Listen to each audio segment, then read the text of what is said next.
we will give you a point right now which you must hold on to dearly if you ever seek to work with a kitsune. As clever as a fox. Remember that. Remember that. Greetings, I'm Baron Aragni. And I'm Baronessa Aragni. Before we start with the main topic of today's video, we would first and foremost like to say thank you for everyone who's been supporting us. Ever since we uploaded our last video regarding the Black Book and the negative ego, we have had great amounts of new subscribers, more comments on our content, and we've also gotten a lot of messages from you guys asking us to please make more videos. In addition to this, yesterday, we've also run a very small little poll on our website's blog asking you to vote whether you want us to make more video content or podcast content. And It was unanimous. Video content wins. Video wins, you bunch of voyeurs. I'm just kidding. So today's video is all about one of the most notorious and famously infamous creatures, or technically spirits, from Japanese culture and mythology. The Kitsune. Indeed, that devil is a sly old fox. Now, many people are extremely interested in them, and honestly, we don't blame them. If you just read up on them a little bit, or even see things from them in movies or TV shows or animes, they seem extremely interesting and very powerful. However, we are here in this video to tell you about the kitsune, things about the kitsune from a working perspective. Not from a mythological perspective or a fantasy perspective, but by actually working with them, what can you expect? Yes, everything we speak of and we write of, or write on, is from practical experience, first-hand experience. So we won't just simply recirculate or rehash things that's already floating around on the internet or that's been written about. We only write what we experience and what we have found to be evident. So in that regard, we will be speaking about the kitsune not through mythological beliefs or so much what is written about it in popular folklore, under the yokai, etc. and so forth. No, but what we've personally experienced. But we will also rehash some historical information on the kitsune as well. Just for in case you've never heard of it per se, and this is the first time you're encountering this. So yeah, just to fill you in on a little bit of details. As a heads up, just before we start, we want to let you know that we did write a book, The White Lotus Scroll, and some of the yokai are mentioned in there, including the kitsune. And another little heads up, busy with another book. Several books. Several books, in fact, but this one is on the yokai, collectively and specifically. So if you're interested in the kitsune and other beings and entities and spirits and intelligences from the Japanese pantheon, go right ahead, right now, buy the White Lotus Scroll from us, and when the new book on the yokai is released, buy that too. So, kitsune, better referred to broadly as a fox spirit. Yeah, it's not really a fox spirit, but we'll get into that a bit later on. Fox spirits, and that's the kitsune, is rather popular in Asian cultures because in the Japanese culture you get the kitsune. In the Chinese culture, the equivalent of the kitsune is the huli jing. Not sure if I'm pronouncing that right. And in the Korean culture it's known as the gumiho or gumiho. So fox spirits are extremely popular in those pantheons. Let's look at some of the common features that kitsune have through all these cultures, Japanese, Chinese, and Korean cultures. Okay, they have shape-shifting abilities. So it is said that the kitsune can change its shape in accordance to its will or desire. Most popularly into forms of young, beautiful women or men, suppose it depends on the situation, to then seduce and ensnare. Yeah, or destroy. Or destroy. And let's not forget the popular fox itself, on which they can shapeshift into as well. Also, Kitsune, and we're just, for the reference for the rest of this video, we're just going to say Kitsune for all of them, because it's just going to be very, very much easier for us. Plus, we prefer the name Kitsune above the others. So, with Kitsune, you get multiple tails. The tails which they have, or the number of tails which they have, indicate their level of power. You get everything from 1 tail, 2 tail, 3 tail, all the way up to the 9-tailed Kitsune, which it is reported that the 9-tailed ones are almost as powerful as divinities. Yeah, basically. Let's take a look at something else. Kitsune is said to be linked to the god form Inari Okami. We have written about Inari Okami in the White Lotus Scroll as well, but basically, in short, Inari is the Shinto god of rice and prosperity and so on, and foxes. Yeah, Inari can also be equated to very much like an earth deity, but not quite. It is said that the Kitsune are the messengers of Inari, and it's like the patron deity of Kitsune, basically. Yeah. In a lot of temples in Japan, you can actually find the Kitsune statues or idols, where they all mostly come in two, one on one side, one on the other side, in temples dedicated to Inari Okami. Also, although there are many, let's just call them subcategories of Kitsune, there are 2 main umbrella terms for them, if you will. The benevolent ones and the more malevolent ones. The benevolent, more celestial-based ones, especially associated with Inari Okami, are Zenko Kitsune. And then there are those that are more mischievous or malevolent. Basically those that generally you won't really want to work with. Yeah, they can be equated also to spirits of the wilderness. Yeah.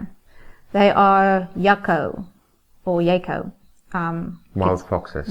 We call them wild foxes, but we'll get into that in a moment.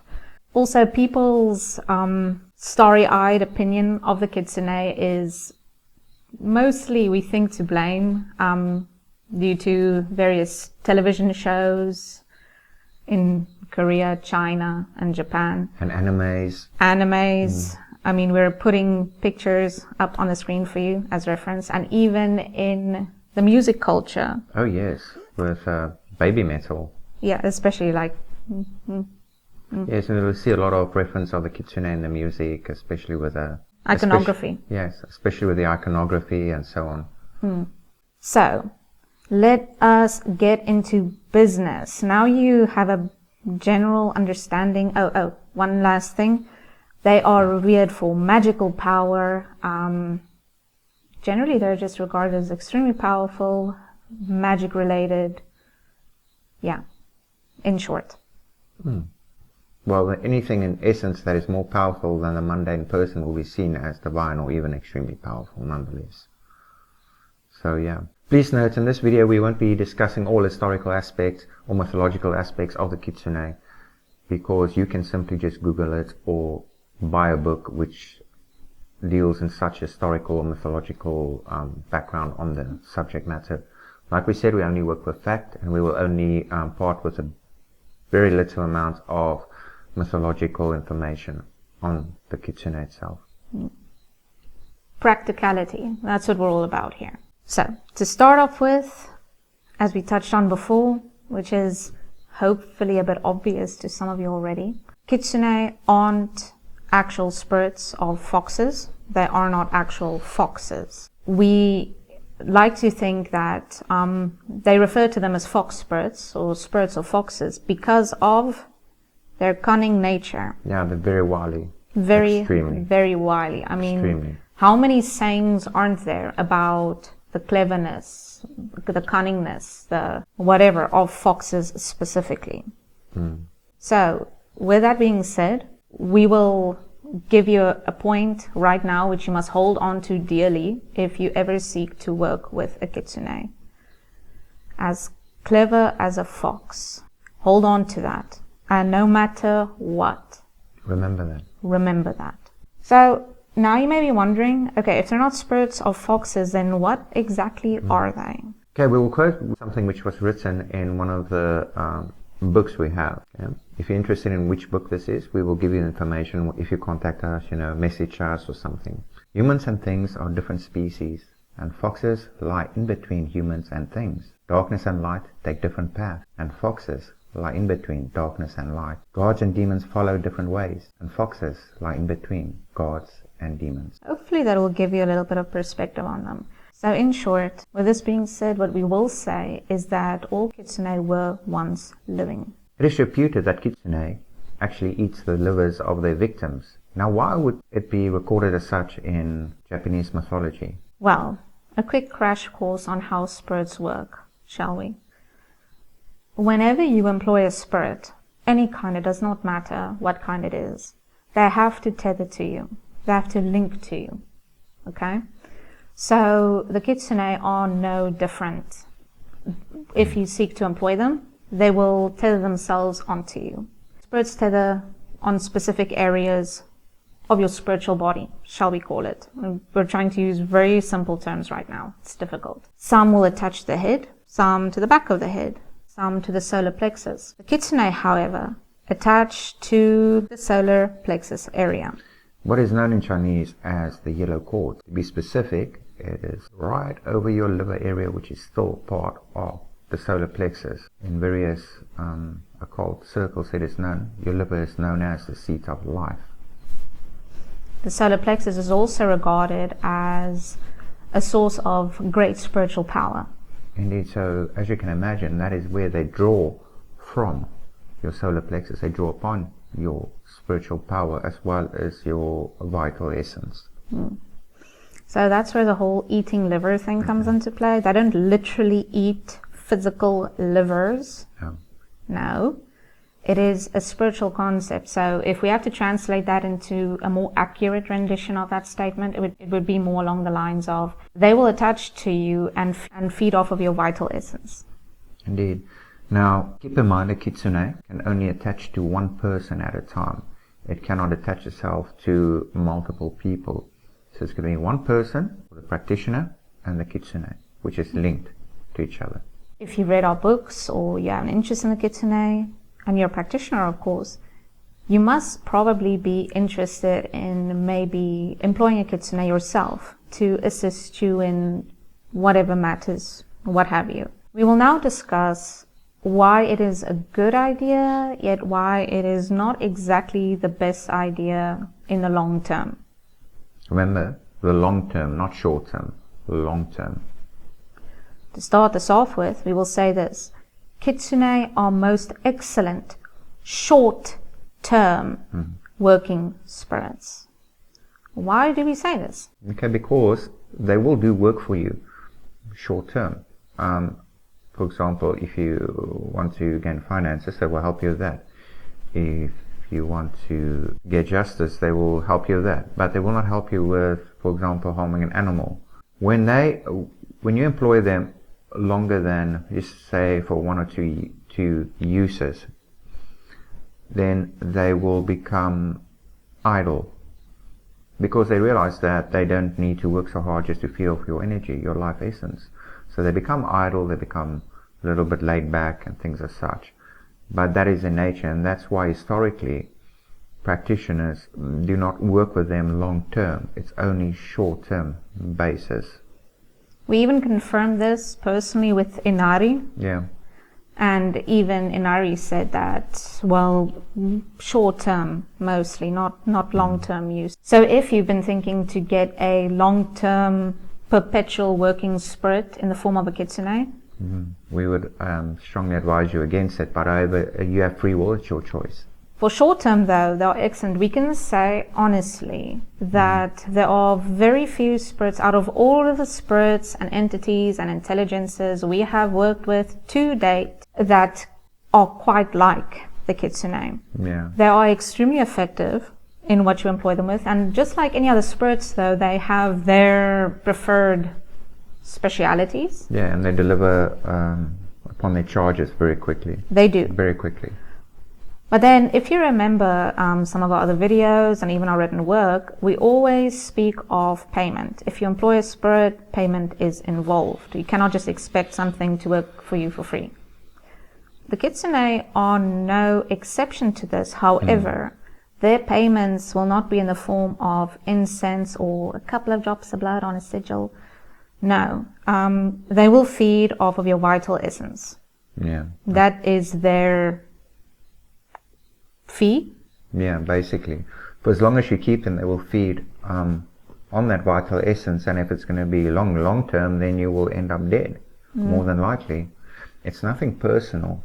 It's just the way they are. It's just the way the Kitsune operates. It is their nature, and yeah, we cannot change that. We have to really stress that for you, all right? The nature of the Kitsune, the nature of any spirit, you cannot blame the Kitsune for behaving like a Kitsune. You can't. You cannot blame them for that, in as much as you cannot blame a demon for behaving like a demon, and so on and so forth. They are not, or if the Kitsune starts feeding off of you so much that it actually starts to affect you physically, your life, actually, they're not doing that because they're trying to be malicious, exactly. Okay, that's just how they are. And that's how they work. From what is evident, what we have personally discovered is the more powerful a Kitsune, the more it will drain your life force, the faster it will drain your life force. And, but also the better it works. Remember, in mythology they said that a Kitsune has so many tails. Some has 2 tails, some has 6, some has 9. The most powerful ones allegedly has 9. So if you work, for example, if you have a 9-tailed fox, 9-tailed Kitsune working for you, it will work very fast, very prompt. However, it will feed off of your life essence much faster, and it will require much more. If you're curious about the whole life essence, vital essence, things like that, we've written about that in our books, okay? So we're not going to touch on that right now. But needless to say, it can be replenished. Yes. However, not in such a short time period. No. So, yeah. Remember earlier on we mentioned that you get 2 types of foxes. The benevolent and the more malevolent ones. And remember how we just said that the malevolent ones, or malevolent ones, we refer to as wild foxes or wild Kitsune. Now, that is not a flight of fancy from us. This is a term which they use for themselves and to refer to each other as well. Wild foxes or wild Kitsune. What does that mean? Well, basically the benevolent Kitsune, if you will, they are directly under Inari Okami. Okay? That is their, shall we call it, their patron deity. For lack of better words. For lack of better words. So that means that since Inari will assist people, Inari is generally a benevolent deity.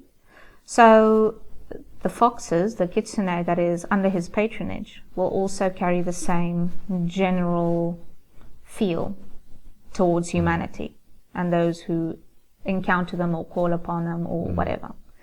The wild foxes, however, do not have a patron.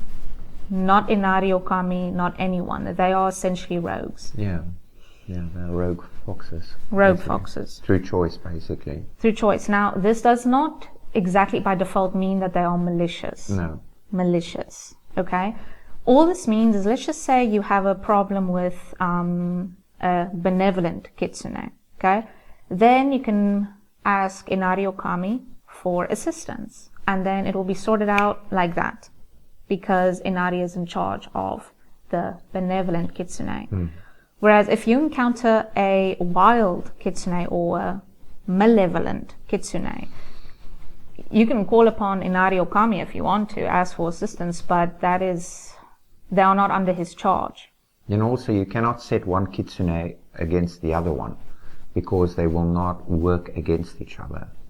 So let's just say you have a benevolent Kitsune in your employ, however, you have fallen in a bit of trouble with a wild Kitsune.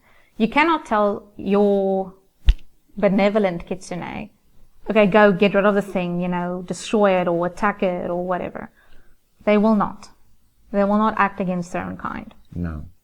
And I mean, who can blame them, right? Who would be such an asshole to actually want to set one kitsune upon another? Mm. And also, regarding entrapping or ensnaring kitsune. Which is a very popular subject. Yes, and it's also written in some historical or mythological accounts that certain people attempted it. However, it's never a good idea. We strongly advise you against even attempting something like that. Because remember, these creatures are much older than you, much wiser than you. So, do not do that. Rather, work with them. Work with them. Build a relationship with them. Short term, though. Mm. Also, we want to clarify something. Why we're focusing so much on the whole short-term thing, obviously you know why. But why we say that is, let's just say you want to work with Kitsune. You found your calling in life. You want to work with Kitsune, okay? That's fine. Employ one, give it a task, no matter what it is, okay? Even to help you develop yourself spiritually, even to teach you magic, because they are good teachers. Good teachers. Yeah. But then as soon as they're fulfilled what you have asked them, short term, dismiss that one, get another one. It doesn't mean you can only employ one kitsune forever. No. You employ one, dismiss once it has fulfilled its purpose, get another one, dismiss, and so on and so on and so on. And before you even attempt to work with a kitsune, it would be prudent for you rather to start working with Inari Okami first. Get used to his energy and align yourself with Inari's energy, and then perhaps even request Inari to send you a kitsune, because those benevolent kitsunes, after all, is under his charge, so to speak. Inari Okami is a very agreeable kami. Just note, kami means deity or divinity. Okay, just for the record. Very agreeable, very understanding, very nice, very novice friendly, I dare say, actually. Very much. So build a relationship with him first if you want to get a heads up on everything. Make it easier for you. Of course, that's not the only way you can get a kitsune, but we're not going to discuss how to get a kitsune in this particular video. We have written about it in the White Lotus Scroll. We are busy writing about it in the book of yokai we are working on. And we offer services to attach specific working spirits to you. Yeah, so give us a call or an email, and we will gladly assist you with that. Don't give us that look. We are merchants after all. In regards to yokai, what is yokai? What does the word yokai mean? This is one of those funny situations. It's, we like to say a bit lost in translation or lost in interpretation, actually, especially in the West. Okay, yes. Very, very especially in the West. People in the West consider yokai to be an equivalent, or basically demons, okay? Demonic entities or something like that. No. Yokai is basically a term for spiritual creature. You know how we like to use the term entity or intelligence in our videos or in our books? There you have it. That's what yokai are. It can be anything. Yokai can be external sentient entities or spirits. They can be thought forms. They can be archetypes. They can even be almost deified, like deity-like in construct. They can be many different things. So yokai is just a very, very, very broad term describing entities. I don't think they are something like the fae folk or the fairies, because we saw a post on Facebook where someone equated them to... the kitsune specifically. Yeah, the kitsune to fae or fairy, and they are not. It's just, as we said, intelligences or entities. Yes. That is what yokai are. Just to touch on this again, remember, as sly as a fox? Yeah. Remember that. Always. And short term. Short term, sly as a fox. That's all you need to remember, and then you're basically good to go. They are extremely good in manipulation. And deception. Very good. But again, this isn't out of maliciousness. They're not like targeting you or singling you out or something. It's just the natures. That's just how they are. Previously in some of our writings and maybe even other videos, honestly, I can't remember, we described demons now, that as soon as they would sense a weakness in you, demons, they will exploit that and target that relentlessly, okay? The Kitsune are similar, but in a different way. If you have a weakness in you, say, the Kitsune will know about it immediately. However, instead of essentially jamming their fingers into that weakness and wiggling it about, they will gently caress at it. They will manipulate you. They will show you what you want to see, tell you what you want to hear, all to make you nice and pliable, so that you do not think about sending them away. Yeah, so they can hang around longer and feed off of their delicious vital essence, life force. Actually, now that I'm listening to us saying all of these things, you know, they do actually sound a bit malicious, don't they? They actually sound pretty malicious, but they are not, okay? And even with the wild foxes, that they are regarded as the more malicious variant of the Kitsune, all that means is they are a bit more assertive. Yeah, and the character, the principality and power. That's it. They're not more malicious or whatever. No, they're not. They are just more assertive. Because remember, they do not have a patron deity, if you will. They are... Yeah, the wild foxes, that is. Yeah. And also remember that good and evil, so to speak, good and evil is a matter of perception. Always remember that.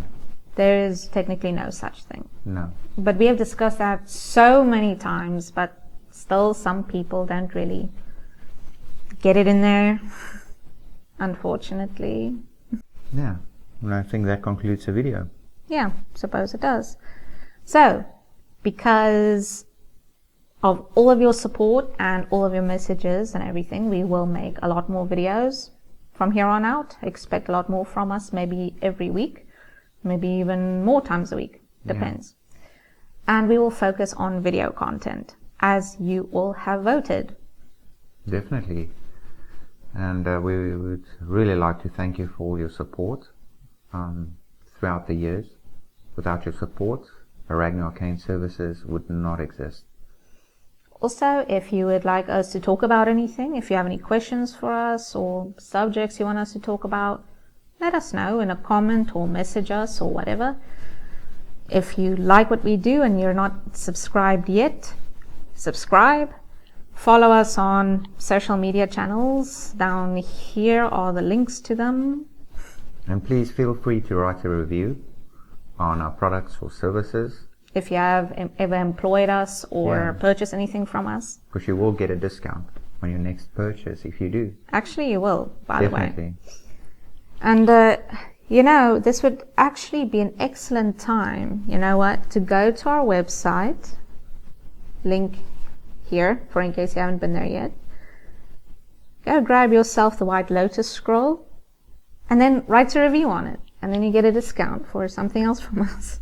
The White Lotus scroll is available on digital format and physical format. So, it's your choice. And always remember, as above, so below. As within, so without. Those words are not useless. It must be remembered, a lot more connotations to that than you think. Yeah. Namaste. Namaste. Let's take a look at something else. Kitsune is said to be linked to the god form Inari Okami.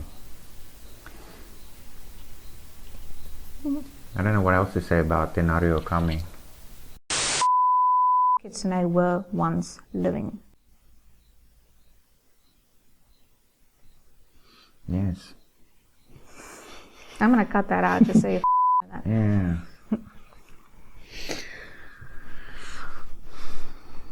Okay, now we're going to speak about how they tether things like that, where they're drawn to, that it's reputed that they eat livers and why. Okay. I'll start with that and just say, it is reputed that foxes eat liver, and then you carry on. Okay. Where does it attach to? It is reputed that